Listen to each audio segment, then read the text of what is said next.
BJP में शामिल होने के बाद हेमंत सोरेन की भाभी और शिबू सोरेन की बहू सीता सोरेन पहली बार बीजेपी कार्यालय पहुंची और उन्होंने बकायदा नेता प्रतिपक्ष अमर बाउरी के साथ एक प्रेस कॉन्फ्रेंस किया। इस प्रेस कॉन्फ्रेंस में सीता सोरेन ने अपनी पूर्व पार्टी और परिवार पर जमकर हमला बोला और दोनों पर आरोप लगाए। सीता सोरेन ने कहा कि राज्य के विकास को लेकर दुर्गा सोरेन का सपना आज भी अधूरा है और उसे हर हाल में पूरा करना है। उन्होंने कहा कि 14 साल मैंने पार्टी और परिवार में दर्द झेला, मेरे परिवार को अलग थलग कर दिया गया, मेरी बातों की लगातार अनदेखी की गई, मुझे कभी सम्मान नहीं मिला और मैं लगातार संघर्ष करती रही। प्रेस कॉन्फ्रेंस के दौरान सीता सोरेन ने कल्पना सोरेन पर भी जोरदार हमला किया। उन्होंने कहा कि जिस दिन कल्पना सोरेन की पॉलिटिकल एंट्री थी उस दिन भी दुर्गा सोरेन का अपमान किया गया। कल्पना सोरेन ने सभी शहीदों का नाम लिया लेकिन दुर्गा सोरेन का नहीं लिया। सीता सोरेन ने कहा कि जब तक दुर्गा सोरेन जीवित थे तभी तक जेएमएम नीति और सिद्धांतों पर चलता रहा। उनके नहीं रहने के बाद पार्टी में दलालों की मनमानी हो गई। उन्होंने कहा कि राज्य में चारों तरफ भ्रष्टाचार ही भ्रष्टाचार है।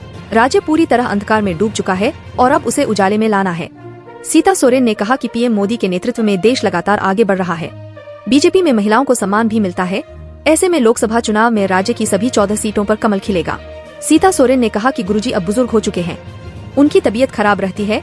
ऐसे में उनकी और उनके परिवार की सुनने वाला कोई नहीं है, लिहाजा उन्हें पार्टी और परिवार से अलग होने का बड़ा फैसला लेना पड़ा। उन्होंने कहा कि बीजेपी में शामिल होने का उनका फैसला व्यक्तिगत है।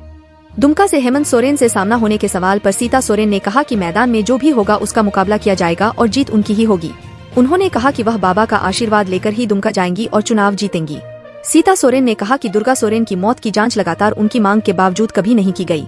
उनकी मौत की जांच की मांग को लगातार अनसुना किया गया। मौत की जांच होने पर काफी कुछ सच निकलकर सामने आता।